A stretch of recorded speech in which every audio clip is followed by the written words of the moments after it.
duhet të jetë ngjarja më e madhe që do të ndodhi Shqipërisë. Kështu që sot e kuptoj dhe sot jam edhe shumë provimit të ekspertëve të ndryshëm, të fushave të ndryshme në kabinetin qeveritar. Dakor, po përpiqem ta kaloj këtë diskutim. S'të mbush mendja?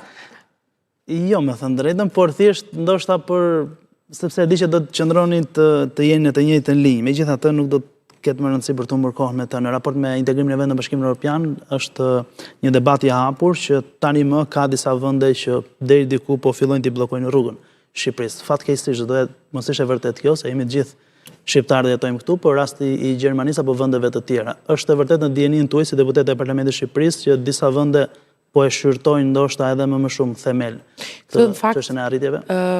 Këtë përgjigje në fakt do mund t'ja jepja më me përgjegjësi, duke qenë se jam dhe antare e Komisionit për Europën dhe Punët e Jashtme dhe ne jemi gjithkohës në kontakt si me Komisionin e Europës, ashtu edhe me partnerët tanë strategjik, në mënyrë që puna jonë të jetë e bashkërenduar me atë të Ministrisë së Punëve të Jashtme, për këtë qëllim kryesor që kemi për të arritur më në fund që të jemi pjesë e familjes europiane. Nuk ka asnjë pengesë dhe asnjë ndalim real në fakt, përveç se një tymnaje që ju thash kontribon në atë recetën që opozita gatuan e përpiqet ta gatuaj për ta ngadalësuar procesin. Absolutisht nuk ka Ermal, unë mund të t'jap vetëm një eksperiencë personale, vetëm përpara 2 ditësh isha në Sofje në një delegacion zyrtar të parlamentit ton, isha në rolin e kryesuesës në fakt të delegacionit në një tryezë të një forumi shumë të respektuar, siç është ECP-ja, e cila është e dedikuar tek Europa Jugëllindore dhe aty në tryezë kishim shumë partnerë tanët të cilët janë tashmë pjesë e Bashkimit Evropian. Dhe mënyra se si Hungaria apo vendet ngjashme që patjetër kanë edhe disa lidhje kulturore me ne edhe kanë edhe disa të shkuara jo fort të largta nga ne, kanë një entuziazëm të jashtëzakonshëm për ta mikpritur Shqipërinë në Bashkimin Evropian.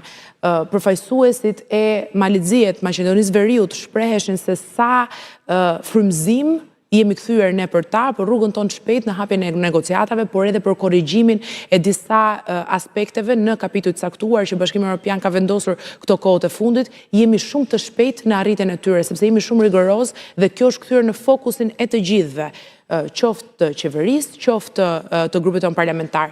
Ndaj ju a them me sinqeritet, nuk ka një pengesë, ashtu si kundër nuk ka asnjë lajm real se dikush po përpiqet na mbylli derën. Po këtu ka një të vërtetë, ata që po përpiqen ta mbyllin derën janë këta që kemi në 9 majt atje në parlament, të cilët sa herë kanë mundësi të bëjnë biseda me Bashkimin Evropian, veç se e nxin anglisht Shqipërinë e shqiptarët.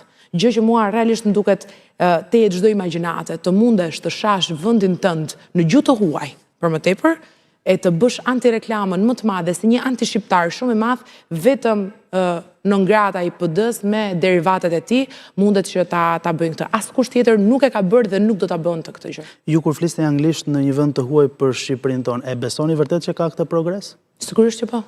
Sigurisht që po, sepse Ermal, unë nuk jam këtu as për të mbajtur mbi shpatulla çfarë mund të jetë premtuar dhe ndoshta nuk është arritur të bëhet deri në fund, edhe as për të qenë më katolike se Papa kur thot shpreha, por jam këtu për të thënë që progresi është i dukshëm dhe i vazhdueshëm. Dhe në fakt një vend në zhvillim si Shqipëria nuk mundet që ta shënjoj asnjë incident, nuk mund ta shënjoj asnjë moment dobësie, ashtu si kundër asnjë rast sporadik, sa mundet po ta shënjoj vazhdimësia.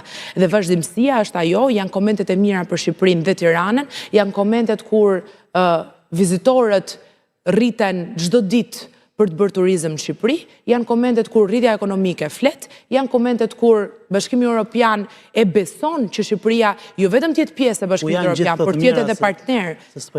Ne jetojmë në të njëjtën Shqipëri, ty të duhet të bësh pak opozitarin se mirë bën, se tani s'mundesh që të malësh mua mbar gjithkohën. Unë jetoj në Shqipëri dhe nuk e shoh këtë lulëzimin ekonomik që ju thoni, nuk e shoh këtë jetesën aq të mirë që në të gjitha dimensionet sa gjithçka është vaj dhe bota do të roket gjithë arritjen tonë. Absolutisht që jo gjithçka është vaj, se nëse do të ishte gjithçka vaj, ne nuk do të kishim fare çfarë të bënim më. Jo më larg se 1 minutë më parë po lexoja që në spitalin e Pogradecit nuk ka profesionist të fushës për trajtuar një pacient që vuan prej 47 vitesh me këtë sëmundje. Shiko. Pra këto janë realitetet e trishta në vendin tonë. Patjetër Për që te të kemi- bukur